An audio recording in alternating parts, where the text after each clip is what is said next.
Alright, boys and girls, the final puzzle for the chessboard ARG has been solved. By final puzzle, I am referring to the endgame. If you don't know what that means, the chessboard has two main puzzles. There's the middle game and the endgame.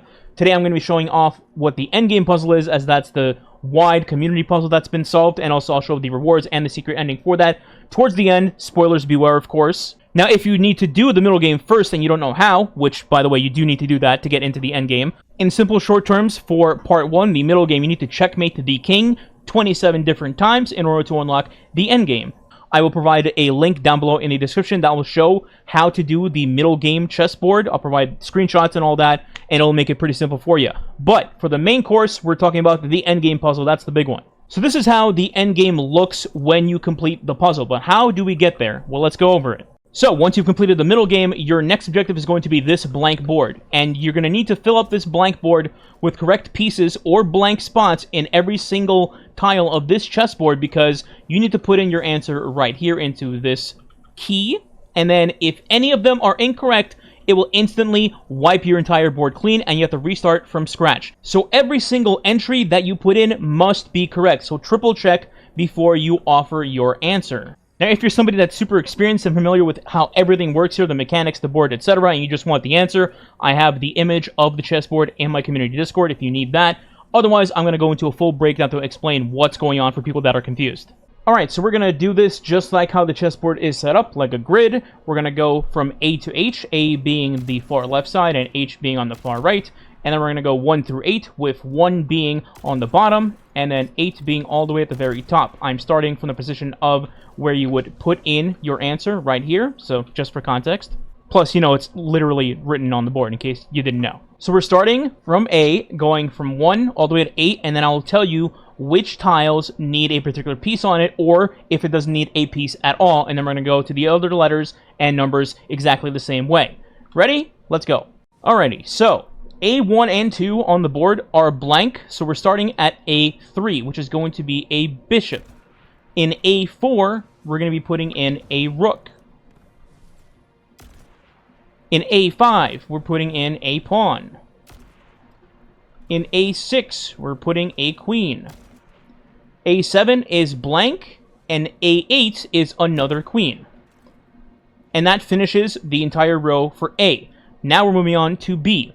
B1 is empty. B2 is a pawn. B3 and B4 are empty. B5 is going to be a rook. B6 is going to be a queen. And B7 is going to be a knight. B8 is empty, so we're done with B. Now starting on the C row. C1 is going to be a knight. C2 is going to be a rook. C3 is going to be a queen. C4 and C5 are empty. And C6 is going to be a bishop. C7 and C8 are empty. D1 is going to be a bishop. D2 is empty. D3 is a bishop. Then moving on to D4, which is going to be a knight.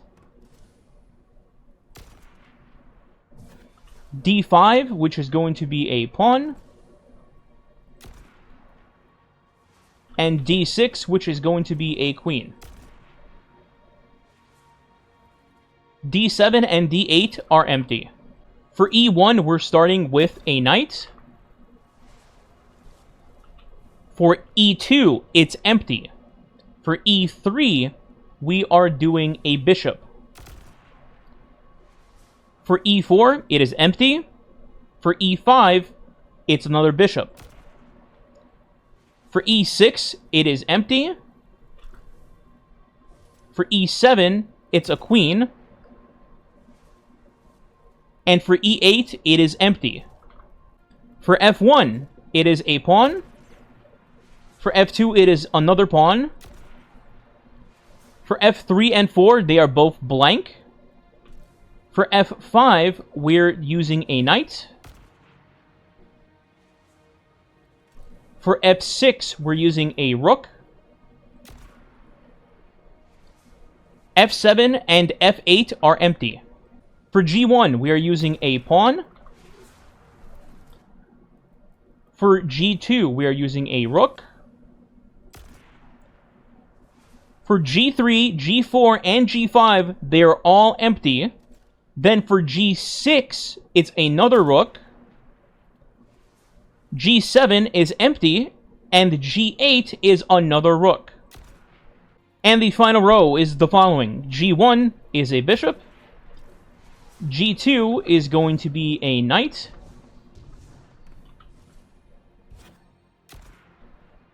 G3 is empty. G4 is going to be a queen. G5 is going to be a pawn. G6 is going to be a knight. And G7 and G8 are both empty.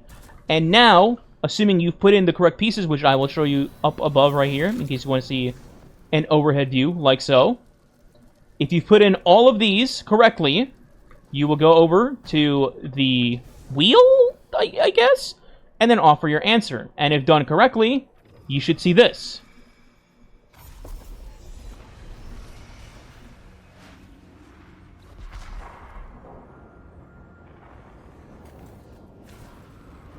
So you get several lights popping up, you get a little text on the bottom left there, you begin to see the pages, everything is lit up in the room as you can see, that kind of gives you the hint that you've done everything correctly. This is completely useless now, and now what would happen is you would go over here, you can now see the secret ending, which I'll play in a second here. Also, again, spoiler warning if you want to see it on your own or whatever. And then here would be a chest for you to pick up and get your rewards from. I already have it, so that's why there's no chest here. But the rewards are going to be the following. This emblem right here, Enigmatology, I think I said that right. An emblem, then a ship right here. I'm not going to even try to pronounce that because I'm sure I'm going to butcher it. It probably has some very interesting flavor text, which you can read by pressing A on your keyboard or whatever it might be on your controller. And then lastly, the final reward that most people are probably going to care about, it is the Umbral Rumble shader, which is basically the Taken shader from D1, but less animated. Still animated and still looks cool, but less animated than D1. You also get an exotic cipher, 3 golf balls, 3 cures of the 9, and I believe 25 strange coins, but really, who's here for that? So, without further ado, here is the cutscene ending after completing the endgame puzzle. Thanks for watching, hope this helps. Sub today, it does help the channel, much appreciated. Alright, let's go!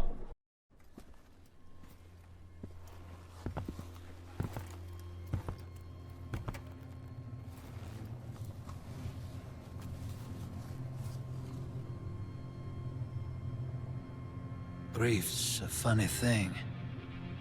Some folks get stuck in it, frozen in place. It holds them hostage. And some folks, well, some folks just run. I went far. I had to. I couldn't look at the moon.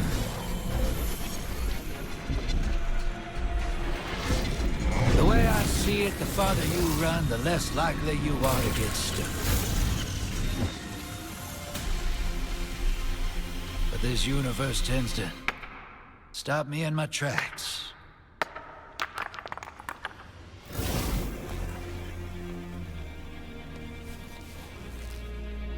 One way or another. Something's out there, hero. It's throwing rocks at our window.